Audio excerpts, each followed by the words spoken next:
Hola, hola, mi nombre es Gabriela Estefanía Mora Costero, soy de la ciudad de Cúcuta y curso primer semestre de medicina en la Universidad de Pamplona. Bien, en este video les daremos a conocer el metabolismo de las proteínas, el cual vamos a iniciar con la degradación de las proteínas. Cabe mencionar que las proteínas van a tener un tiempo de vida finito, los cuales pues se van a ver sujetas a lesiones ambientales como lo son la oxidación, la proteólisis, también la desnaturalización, como también pues por otras dos modificaciones que tienden a ser irreversibles. Ahora bien, la degradación de estas proteínas deben ser estudiadas en dos niveles fundamentales, entonces las cuales van a depender de la localización de dicho proceso. Primero que todo tenemos lo que es la digestión enzimática de aminoácidos. Este proceso se va a llevar a cabo para las proteínas exógenas en el tracto digestivo, además de que son responsables de generar el aminoácido libre. Ahora bien, tenemos que en el ser humano van a existir una serie de aminoácidos que solo se van a poder obtener por la dieta. Y esto pues es debido a que nuestro propio organismo no las puede sintetizar, por lo cual van a recibir el nombre de aminoácidos esenciales, los cuales son la isoleucina, la leucina, tenemos también la lisina, la metionina, la finilamina, también la treonina, como otras más, incluyendo también la histidina. Además, cabe mencionar también que el ser humano va a poseer lo que son aminoácidos no esenciales, que quiere decir que el mismo cuerpo lo produce, ya que pues este va a poseer unas enzimas que son necesarias para realizar la biosíntesis. Ahora bien, aquí con esta imagen le podemos observar el proceso de digestión enzimática de proteínas. Bien, en este caso se va a realizar el análisis en el proceso de dieta, ¿sí? Ya que se ve favorecido por la desnaturalización de estas mismas en el estómago, el cual pues este es un proceso químico en el que la fuerza desnaturalizante, quien va a ser procedente del pH ácido del estómago, y esto pues también debido a lo que es la presencia del ácido clorhídrico. Entonces, este proceso lo que va a generar son cadenas de proteínas más o menos lineales, y esto también se debe a la ruptura de los enlaces débiles que se establecen, como también debido también por los puentes de disulfuro y otras interacciones que se pueden generar en esta cadena, ¿sí? Lo que nos va a permitir facilitar la acción de las enzimas digestivas, ya que pues después de haberse desnaturalizado la proteína se dará inicio a lo que es la hidrólisis. Y esto pues gracias también a la ruptura de los enlaces peptídicos, y esto porque es una fase que se va a degradar la proteína desnaturalizada hasta llegar a obtener los péptidos, dipéptidos y los aminoácidos libres. Ahora bien, ¿por qué vamos a obtener estas proteínas? Esto se debe principalmente a que son las únicas que son capaces de ser absorbidas por las células epiteliales, que encontramos pues en el intestino. Debemos tener en cuenta pues que estas enzimas de la digestión se van a sintetizar en forma de zimógenos, y esto pues en lo cual pues se va a realizar en la célula de la mucosa gástrica, como también en las células del páncreas exocrino, como lo son los enterocitos del intestino.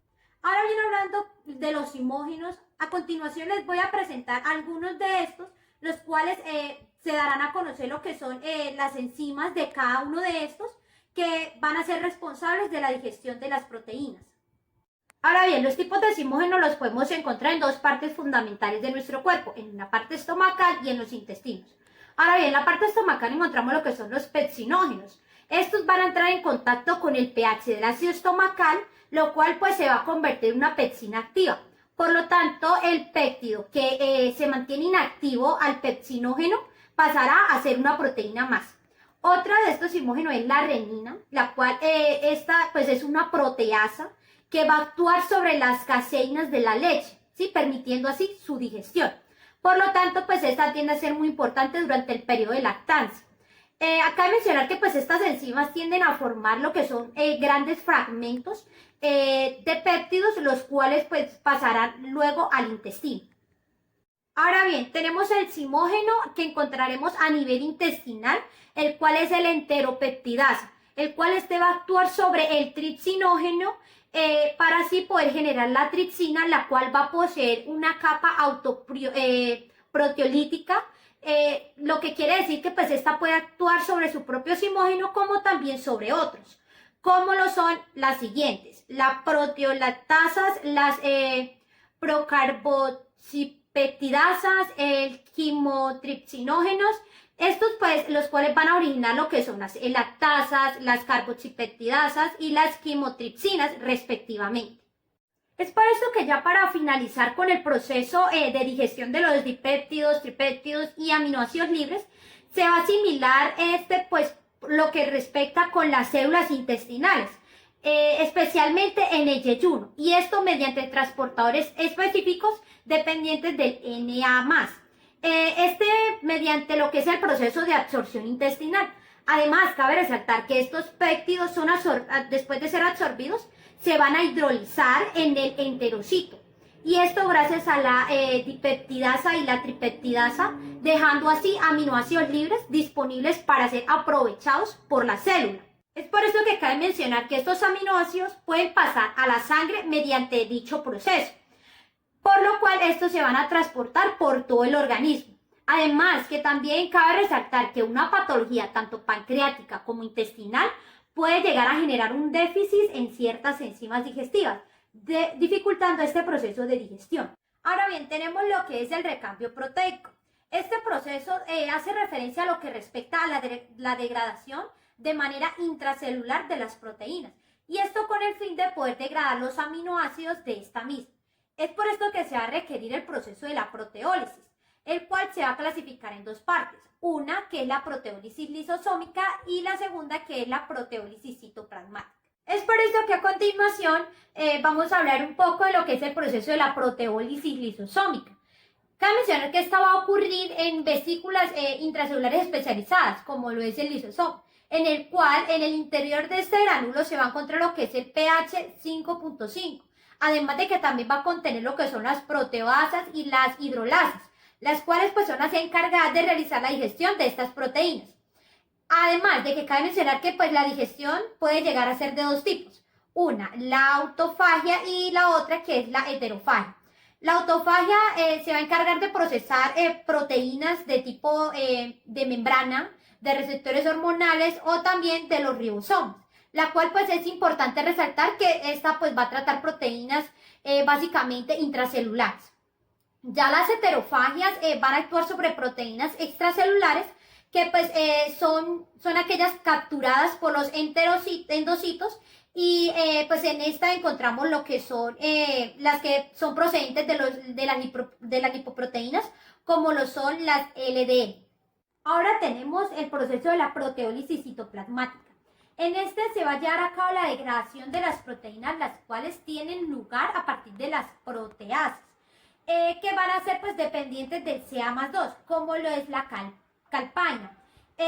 Aquí pues se va a presentar una actividad proteolítica a un pH neutro o bien al proteosomo, el cual pues este es un complejo multienzimático con una gran cantidad de actividades catalíticas.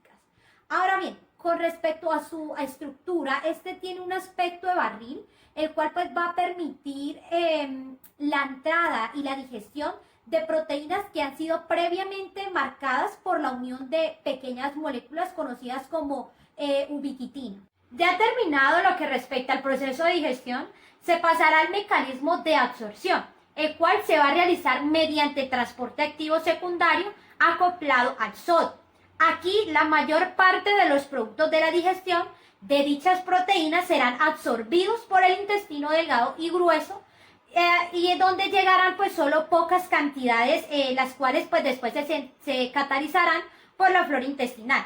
Además, cabe resaltar que también por el mecanismo de pinocitosis se puede realizar este proceso de absorción intestinal. Pues siempre y cuando sean en proporciones pequeñas de proteínas. ¿Qué tal amigos? Mi nombre es Jorge Daniel Oñate Bravo, soy de San Juan del Cejar, La Guajira. Actualmente estoy cursando primer semestre de Medicina en la Universidad de Pamplona. Hoy les vendré a hablar del tema de la degradación de aminoácidos. En este proceso hablaremos lo que es la transaminación y la desaminación. Bueno, como primer tema tenemos lo que es la degradación de aminoácidos. En el proceso de degradación de aminoácidos se pueden distinguir dos etapas que en conjunto llevan a cabo todo este proceso. Como primera etapa tenemos lo que es la separación del grupo amino que se encuentra unido a su correspondiente aminoácido, para así transportarlo y eliminarlo del organismo. Como segunda etapa tenemos el aprovechamiento de esa parte que queda sobrante cuando se ha retirado el grupo amino del aminoácido, como es llamado el esqueleto carbonado, para así tomarlo como beneficio para el organismo. Tenemos que la parte de eliminación es demasiado importante, ya que si solamente se separa el grupo amino y queda disperso, tiende a acumularse para formar amoníaco, tóxico que resulta muy perjudicial para la salud. Este compuesto afecta todo a nivel del cerebro, esto debido a 4 factores como: bueno, primero tenemos un ion de amonio cargado, se encarga de la intervención en lo que es la energía eléctrica de la membrana. Segundo, tenemos el aumento de glutamina, esto debido a lo que al amoníaco que va a formar alfa-cetoglutámico, que resulta muy peligroso. Tercero, tenemos que cuando se encuentra el alfa-cetoglutarato nos va a formar lo que es glutamato, lo que conlleva a su eliminación del ciclo de Krebs. Todo este proceso como consecuencia provocará una intervención grave en lo que es el metabolismo. Y por último, cuarto y último, tenemos lo que es la producción de glutamina, que se produce en el encuentro de amonio con glutamato, y esto ocasionará en su acumulación lo que son edemas cerebrales. El metabolismo de los aminoácidos interviene en lo que es el proceso de transaminación, para así poder separar el grupo amino de cada uno de los aminoácidos. Esto nos dará origen lo que es a un cetoácido y a un aminoácido. Esto debido al intercambio de los grupos funcionales de cada uno de los sustratos. Tenemos que cuando ya se ha separado el grupo amino, este se dirigirá a lo que es el alfa-cetoglutarato, formando así lo que es el glutamato, para así poderlo llevar a lo que es a la iniciación del proceso de transaminación. Tenemos que la transaminación, la desaminación son procesos importantes para un óptimo funcionamiento del organismo. A continuación se le explicará de manera más detallada y precisa cada uno de estos dos procesos. Bueno, ahora el tema que tenemos es la transaminación. En este proceso los agentes o enzimas que intervienen a lo largo de todo este proceso se conocen como transferasas o aminotransferasas, pues se encargan de la que es la separación y transferencia del grupo amino de cada uno de los aminoácidos. Estas transferasas utilizan una coenzima. Esta coenzima se conoce como pirodosalfosfato, pues hace que se lleve a cabo el intercambio de estos grupos. Tenemos que la tarea de desempeñar en todo este proceso consiste en la transferencia de un grupo amino de un aminoácido a un cetoácido, convirtiendo este cetoácido en un aminoácido. También se da el paso de un grupo cetona de un cetoácido a un aminoácido, convirtiendo este aminoácido en su correspondiente cetoácido. Pero todo este proceso no se lleva a cabo así de manera progresiva o de manera espontánea. Necesita la intervención de cierto tipo de enzimas, como se mencionó anteriormente, de las transferasas, para así que se lleve a cabo su debido transporte, transferencia y eliminación del grupo amino. Podemos destacar dos enzimas importantes en todo este proceso de transaminación, que son la GOT, la glutamato-oxalacetato transaminasa, la GPT, la glutamato piruvato transaminasa. A continuación, para entender todo este proceso enzimático, todo este proceso, se va a explicar dos casos de transaminación. Tenemos que, como primer ejemplo, sustratos iniciales de glutamato como aminoácido y piruvato como cetoácido. Tenemos que el glutamato le transferirá su grupo amino al piruvato y este piruvato le transferirá su grupo cetona al glutamato. Como resultado de todo este proceso tenemos que el glutamato pasará a ser alfa-cetoglutarato por la acción de la coenzima pirodosalfosfato y el piruvato pasará a ser alanina por la acción catalizante de la enzima glutamato piruvato transaminasa. Esto en el primer caso. En el segundo caso tenemos como sustratos iniciales al glutamato de nuevo como aminoácido y el oxalacetato como cetoácido. Lo que pasa es que el glutamato le transferirá su grupo amino al oxalacetato y el oxalacetato le transferirá su grupo cetona al aminoácido. Como resultado o como producto de esta reacción tenemos que el glutamato pasará a ser de nuevo alfa-cetoglutarato por la acción de la coenzima piridoxalfosfato y el oxalacetato pasará a ser aspartato por la acción catalizante de la enzima glutamato oxalacetato transaminasa. Es importante destacar la visión de las dobles flechas en esta reacción. ¿Qué quiere decir esta doble flecha? Que estas reacciones suelen ser reversibles. Es decir, que como sustratos iniciales obtendremos un producto y a partir de este producto podemos obtener los productos iniciales. Bueno, ahora tenemos lo que es el proceso de desaminación. Este proceso se refiere a lo que es la eliminación del grupo amino de los aminoácidos, obteniendo como resultado lo que es el glutamato. Cuando el grupo amino es separado del glutamato, esto se debe a la acción de una enzima llamada glutamato deshidrogenasa. La acción de esta enzima interviene en lo que es en el proceso de desaminación. Como consecuencia de la acción de esta enzima se obtendrá lo que es amonio. Este es producido por la recolección de todos los nitrógenos de los grupos aminos de los aminoácidos. Luego de la formación de este amonio, este pasará a entrar lo que es el ciclo de la urea para su respectiva eliminación. Esto debido, como lo dije anteriormente, este amoníaco es muy perjudicial para la salud.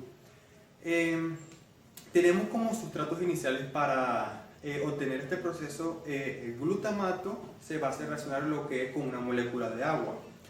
Todo este proceso no se lleva a cabo de manera espontánea como en la transaminación, sino que se viene intervenida por una enzima, como lo dije anteriormente, que es la glutamato deshidrogenasa. Cuando se transforma el glutamato a alfa-cetoglutarato, se da una transferencia del grupo amino de un aminoácido a un cetoácido, convirtiendo el sustrato inicial en un cetoácido. Todo este proceso se lleva a cabo por la acción de la glutamato deshidrogenasa, enzima que es responsable de la desaminación del glutamato. Tenemos que en este proceso se utiliza un NAD que va a reducir a NADH. Esto debido a que actúa una deshidrogenasa, es decir, se realiza una oxidorreducción en la cual se produce un NAD que se va a reducir a NADH o un NADP que se va a reducir a un NADPH. Es decir, se puede utilizar cualquiera de estas dos moléculas. Como resultado solamente no se va a obtener el alfa-cetoglutarato, sino que también vamos a obtener una molécula de amonio, la cual es la que realmente se está buscando para degradar. A este punto llegaría a su fin lo que es el proceso de desaminación, obteniendo como el producto la molécula de amonio. Pero esta molécula de amonio no puede quedar libre en el organismo, sino que esta pasará a formar parte del ciclo de la urea para así hacer su respectiva eliminación del todo el organismo. El ciclo de la urea es la ruta metabólica que permite convertir el nitrógeno sobrante del organismo en urea, que será secretada al torrente sanguíneo y filtrada en los riñones para eliminarse a través de la orina. Una de las sustancias tóxicas generadas durante el metabolismo celular es el amonio, una sustancia química que resulta de degradar los aminoácidos. El amoníaco es un producto tóxico del metabolismo del nitrógeno que se debe quitar de nuestro organismo. El ciclo de la urea o el ciclo de la ornitina convierte el exceso de amoníaco en la urea en las mitocondrias de las células de hígado, la cual será secretada al torrente sanguíneo y viajará a los riñones, donde será filtrada para eliminarse por medio de la orina. A continuación les voy a hablar acerca de los pasos del ciclo de la urea. Primero que todo, este proceso está formado por una serie de reacciones, las cuales están catalizadas por varias enzimas, las cuales pues estas tienden a ser dominantes. Además, cabe resaltar que los dos primeros pasos del ciclo van a ocurrir en lo que es la matriz mitocondrial, ya que pues el descanso de los pasos va a ocurrir en el citosol. Así que pues el ciclo de la urea podrá atravesar dos divisiones celulares de las células del hígado. Ahora describiré los pasos realizados en el ciclo de la urea. En el primer paso del ciclo de Krebs, el amoníaco, el cual es producido en las mitocondrias, se va a convertir en fosfato de carbamoil por una enzima llamada ligasa 1. Ya en el segundo paso, se va a realizar una transferencia de un grupo de carbamoil del fosfato carbamoil a la ornitina. Y pues a su vez podrá formar lo que es la citrulina. En este paso se va a emplear lo que es el catalizador transcarbamoilase de la ornitina en la enzima OTC. Esta citrulina, la cual pues se formó en el paso anterior, se va a liberar en el citosol para así generar lo que es el descanso del ciclo. Ya en el tercer paso se va a realizar lo que es la canalización mediante la enzima ligasa del arginosuccionato, que pues va a utilizar lo que es la citrulina y el ATP para formar lo que es el intermediario citrulina-amperio, quien va a reaccionar con el grupo amino del aspartato al arginosuccionato de la producción. Ya en el cuarto paso se implica lo que es una hendidura del argininosuccionato para formar lo que es el fumarato y la arginina. Ya en este paso, pues la enzima catalizadora va a ser la liasa de arginosuccionato. Ya en el quinto y pues pasado ya algunos pasos del ciclo de la urea, la arginina se va a hidrolizar para formar lo que es la urea y la ornitina. Ya pues en este paso el catalizador que se va a emplear es la arginasa. Además, cabe mencionar que los grupos aminos que formarán la urea se van a incorporar al ciclo en dos puntos específicos y también por vías diferentes, las cuales son: el primero es el paso del amonio, el cual es procedente del glutamato, el cual pues se va a utilizar junto con el CO2 para formar lo que es el carbamoil P. Reacción en la cual se consumen dos ATPs y además de que el catalizador empleado es el carbamoil fosfato sintetasa de la membrana mitocondrial. Ya el segundo paso va a proceder del aspartato. Pues él ha sido transferido previamente por la transaminación del glutamato para ser transportado al citosol. La regulación del ciclo de la urea. En este proceso de regulación de la urea, se lleva a cabo en lo que es la carbamoil fosfato sintetasa 1. Para que todo este proceso se lleve a cabo se necesitan dos sustratos iniciales. ¿Cuáles son? Son el glutamato y la acetilcoenzima A. Estos dos sustratos pasarán a hacer síntesis mediante la acción catalizante de la enzima N-acetilglutamato sintasa, pero previamente esta enzima es activada por la arginina. Luego la síntesis que se obtiene del glutamato y la acetil-CoA por la enzima mencionada, que es la N-acetilglutamato sintasa, dará origen a lo que es el N-acetilglutamato y se liberará lo que es la coenzima A. En N-acetilglutamato que se obtiene va a funcionar como activador de la enzima carbamoil fosfato sintetasa 1 para así dar lugar a lo que es carbamoil fosfato. Todo este proceso ocurre mediante la acción de una reacción de hidrólisis de ATP a ADP, es decir, que la ruptura de enlace se da por medio de moléculas de agua, convirtiendo dos moléculas de ATP en ADP, energía, y fosfato inorgánico libre. El resultado de este proceso va a ser el carbamoil fosfato, pero va a pasar a formar urea mediante la acción de otros sustratos con sus correspondientes enzimas. Lo importante que tenemos que tener presente es que los componentes necesarios para que todo este proceso de regulación se lleve a cabo son glutamato, acetilcoenzima A y la arginina. Pues estos van a funcionar como intermediarios y van a darle esa energía que necesita todo el ciclo de la urea. Bueno, y ya para culminar el ciclo de la urea debemos tener en cuenta también el gasto energético que este ciclo requiere, ya que reacciona en dos grupos amino y con una molécula de bicarbonato para así poder producir una molécula de urea, como lo mostramos a continuación en la imagen. En una primera reacción de síntesis se requiere 4 fosfatos inorgánicos con alta energía y 2 ATP para así formar un carbamóvil fosfato y además un ATP para que así se pueda producir un arginomosuccinato.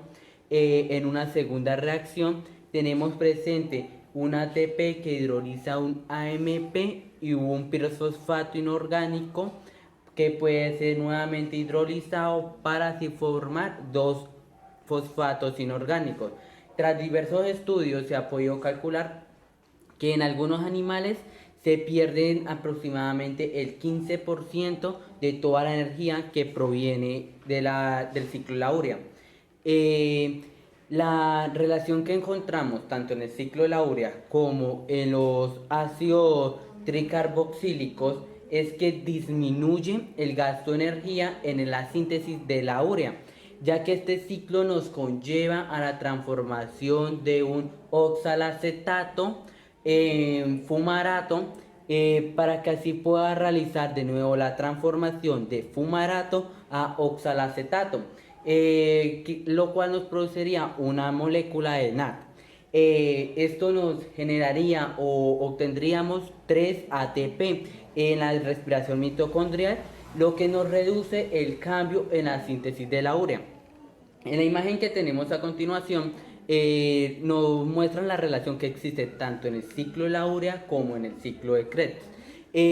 Podemos observar que en un primer paso el fumarato que se ha producido tras la reacción de la arginimosuccinato liasa que observamos en la imagen, esta se dirige hacia el interior de la mitocondria, donde vemos que reacciona otra vez con una fumarasa y una malato deshidrogenasa, para así conformar una oxalacetato. En una segunda instancia, el asparato que tenemos presente en la imagen nos proporciona un nitrógeno en el ciclo de la urea, que posteriormente a partir del oxalacetatos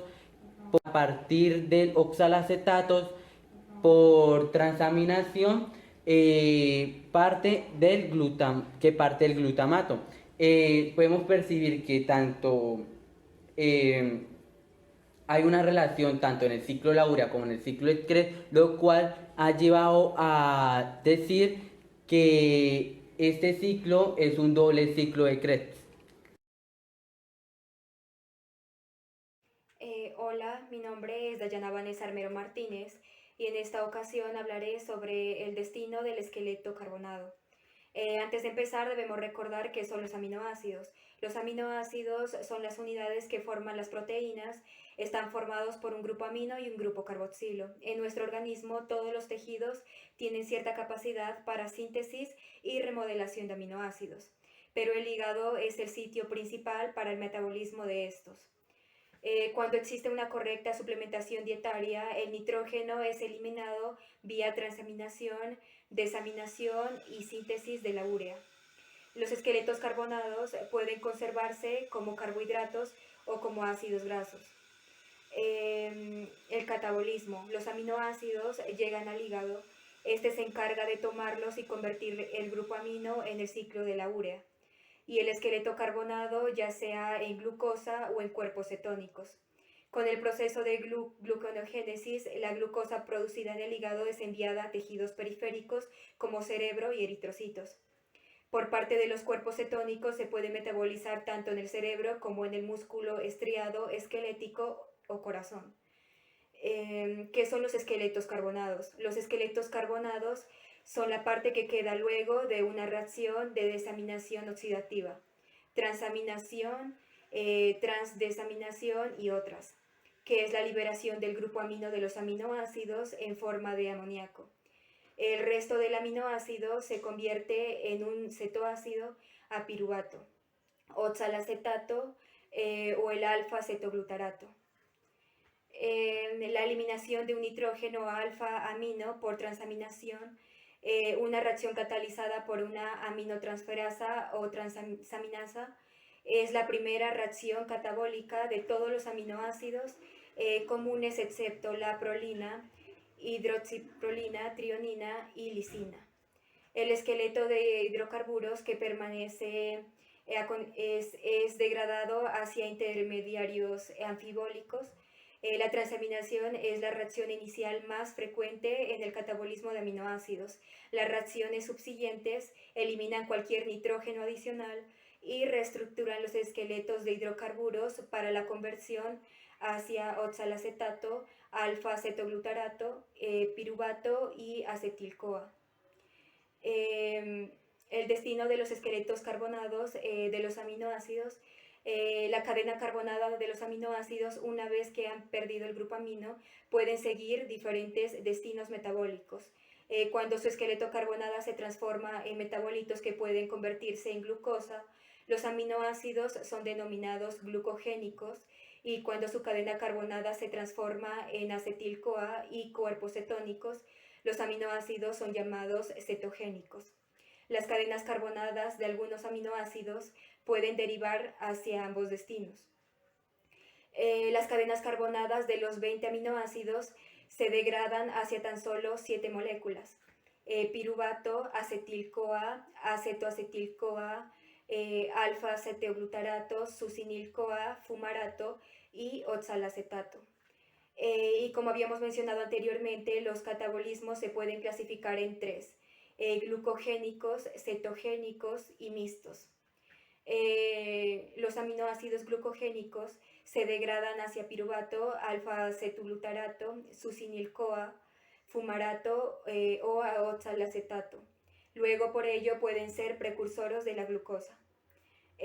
Los aminoácidos cetogénicos se degradan a acetil-CoA o acetoacetato, y de esta manera podrán convertirse en ácidos grasos o compuestos cetónicos.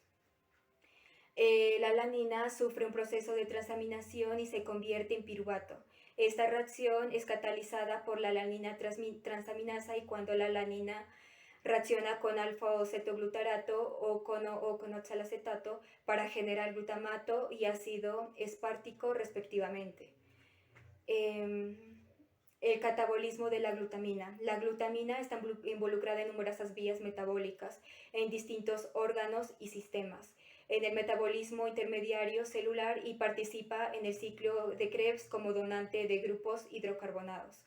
Para ello se hidroliza liberando amonio, transformándose en glutamato.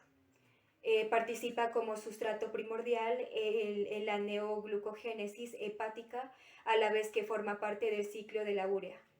La generación de amonio permite sintetizar otros aminoácidos, como la alanina, el aspartato, mediante reacciones de transaminación en músculo, intestino e hígado.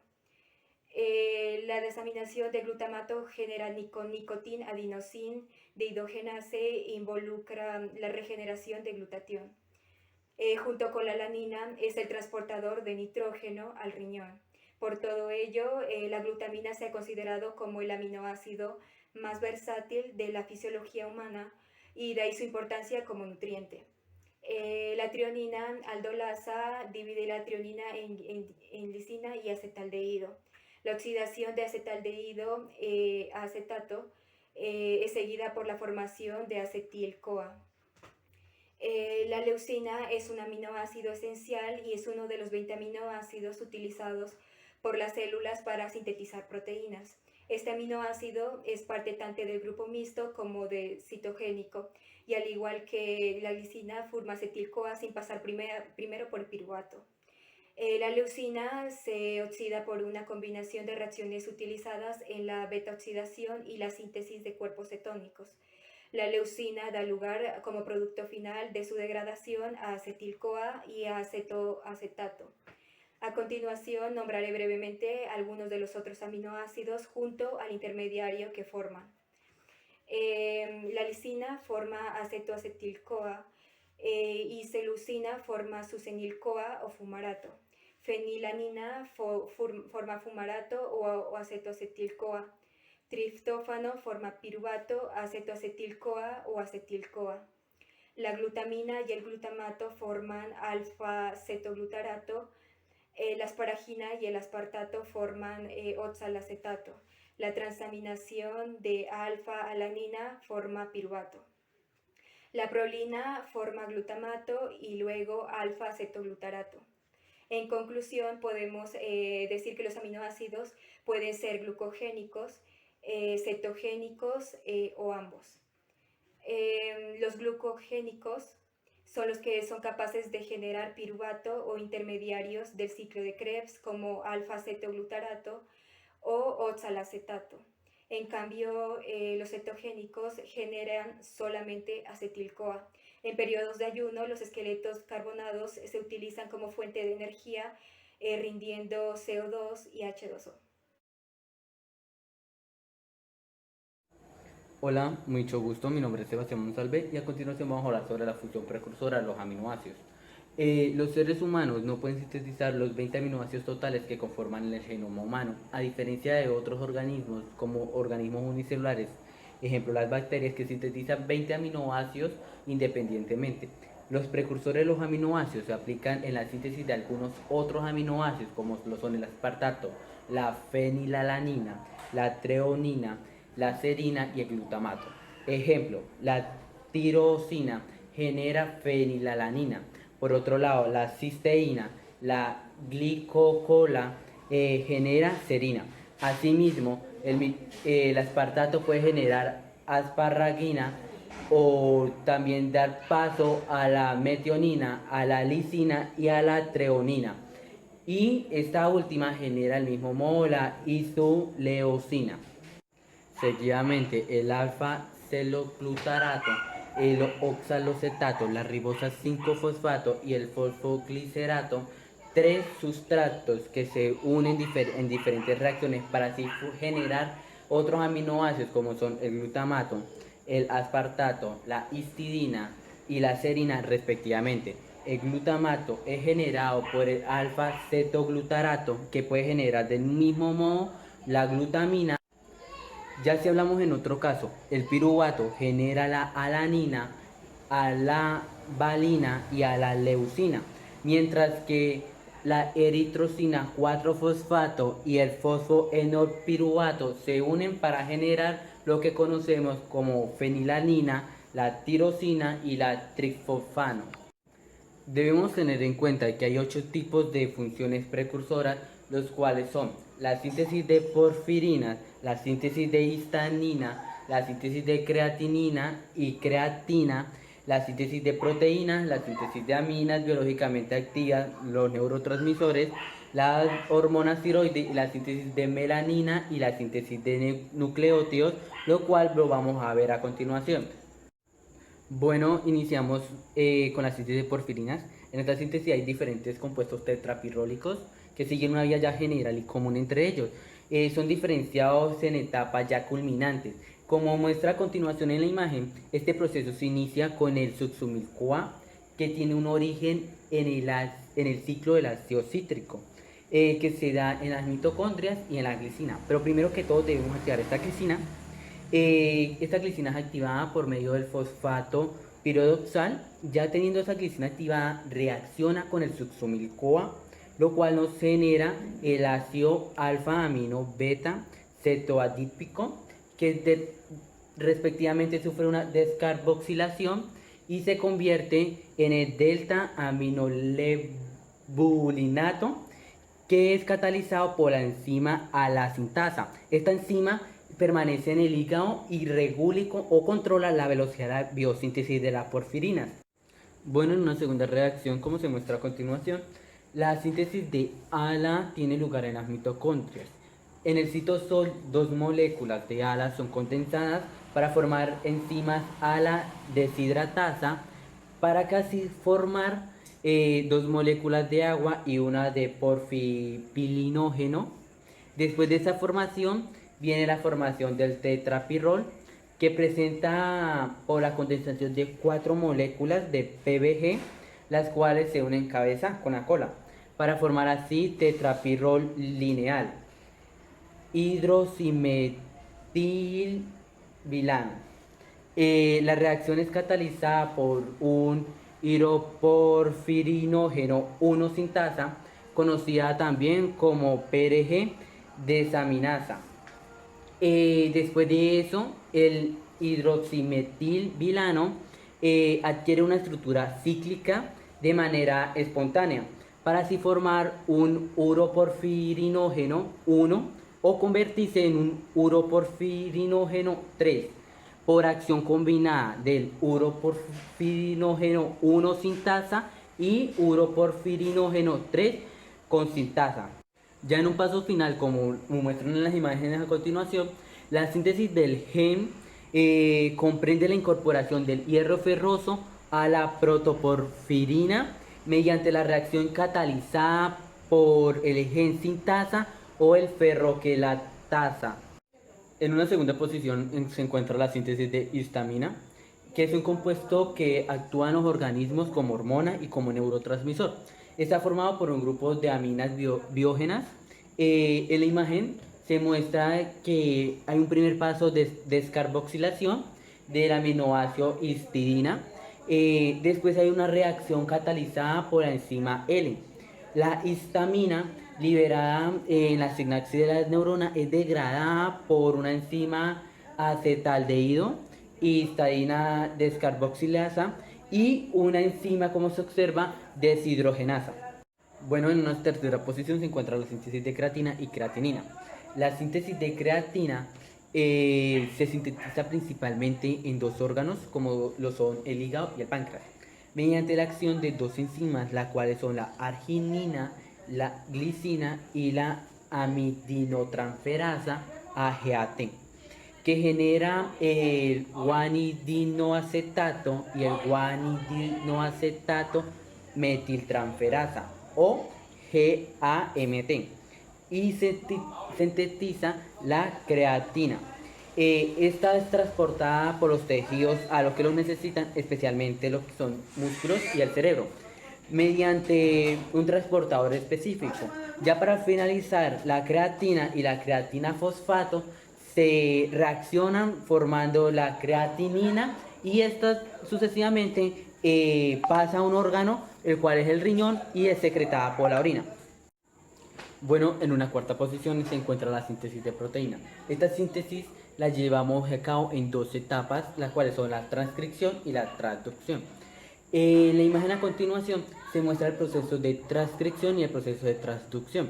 La transcripción es el proceso por el cual la información genética contenida en el ADN es copiada a un ARN de cadena única llamada ARN mensajero.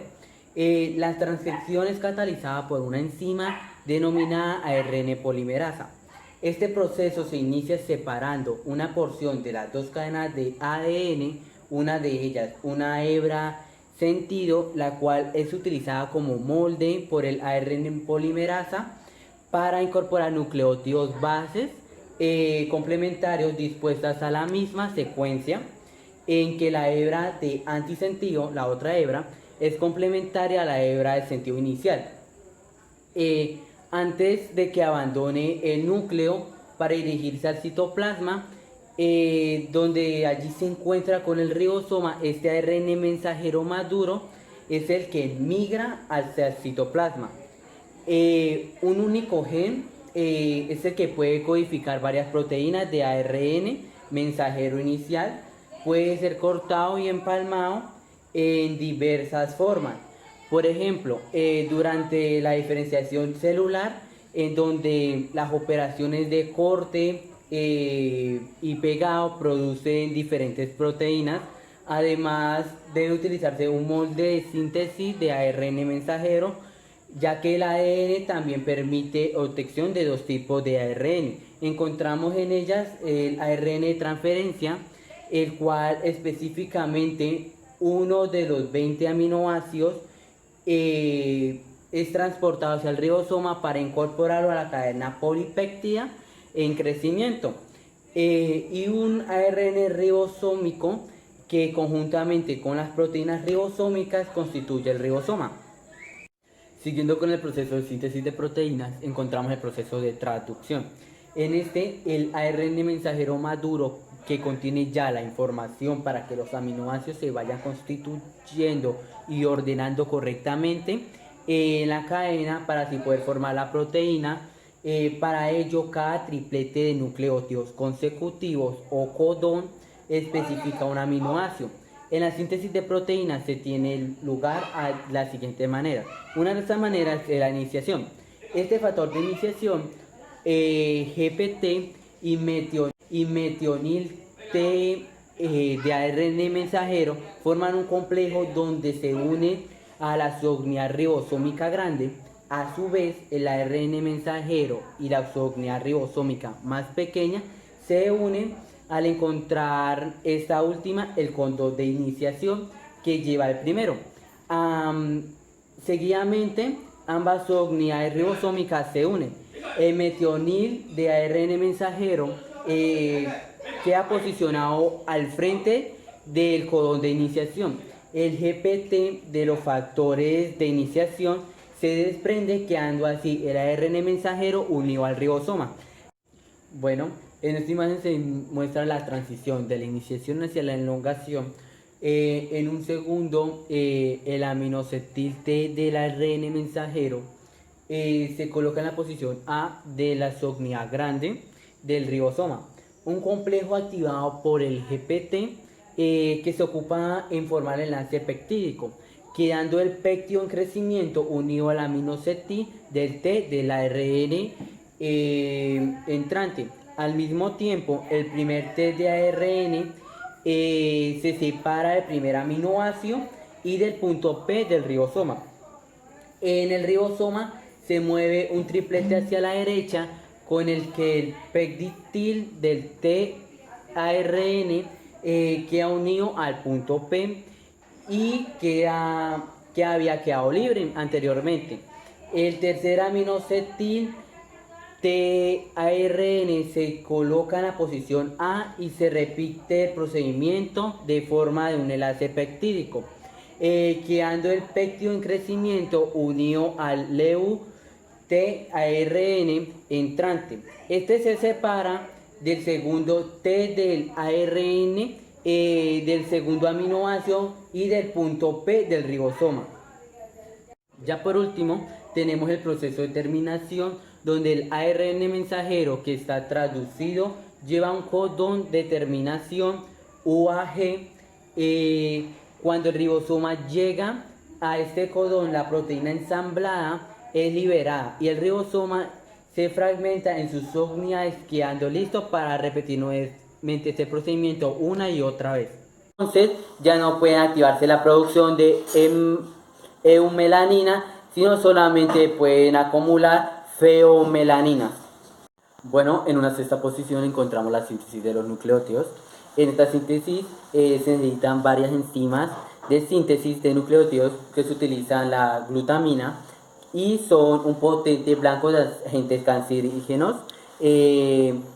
Comienza con la fosforibosilpirofosfato y lleva a la formación de inosina 5 monofosfato en el hígado.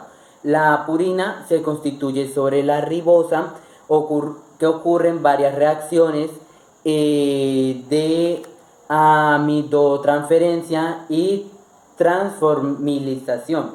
La síntesis de IMP requiere 5 ATP, 2 glutamina, una glicina, un aspartato, un CO2 y 2 formiatos. Los formiatos son llevados en el tetrahidrofolato en forma de N5, N10 metinil THF y N10 fornil THF. Del IMP deriva el ATP y el GTP. El ribosa 5-fosfato sintetiza en las vías pentosas y es activada por el ATP para formar PRPP y PRPP, que es el precursor de las purinas, pirimidinas, histidina y triptófano. En la síntesis de PRPP es un caso más controlado y la actividad de las enzimas varía con la concentración de muchos metabolismos. El paso determinante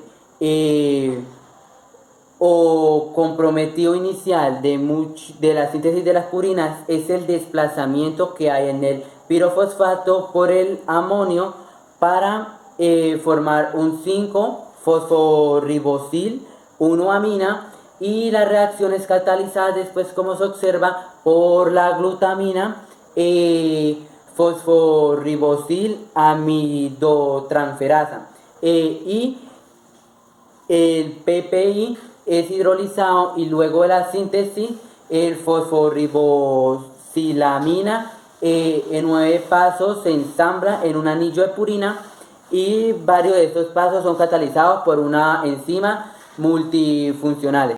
Bueno, continuando, en el séptimo lugar encontramos la hormona tiroides. La síntesis de esta hormona tiroides requiere la presencia de elementos fundamentales como lo es el yodo para la formación de las tiroideas.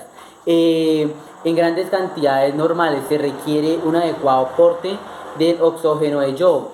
En la unidad de membranas apical del lado extracelular de los tirocitos, es decir, del lado luminal, hay una relación con el material coloide y del peróxido de hidrógeno, que posee 4 etapas, las cuales dan la síntesis.